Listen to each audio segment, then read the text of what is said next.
நீங்கள் பார்த்துக் கொண்டிருப்பது 24 நியூஸ் தமிழ். பழனி மகளிர் காவல் நிலையத்தில் பாதுகாப்பு கேட்டு தஞ்சம் அடைந்த திருவாரூர் காதல் ஜோடிகள்.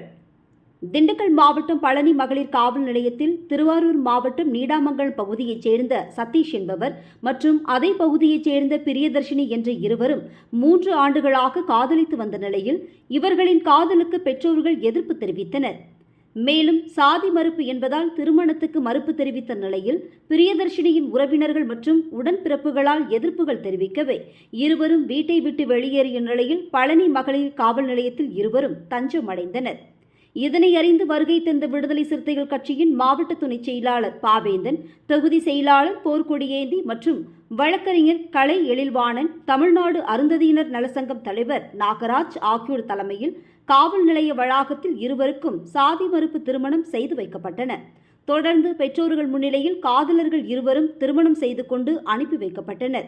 தொடர்ந்து இருவருக்கும் பெண் வீட்டார் மூலம் எதிர்ப்பு அல்லது மிரட்டல் விட்டால் மகளிர் காவல் நிலையம் காவல் ஆய்வாளர் அன்னமயில் மற்றும் காவல்துறையினர் மூலம் கடுமையாக நடவடிக்கை எடுக்கப்படும் என்று எச்சரிக்கை விடப்பட்டு சாதி மறுப்பு திருமணம் வெகு விமர்சையாக நடைபெற்றது. 24 நியூஸ் தமிழ் செய்திகளுக்காக திண்டுக்கல் மாவட்ட செய்தியாளர் ஆஷிக் அலி.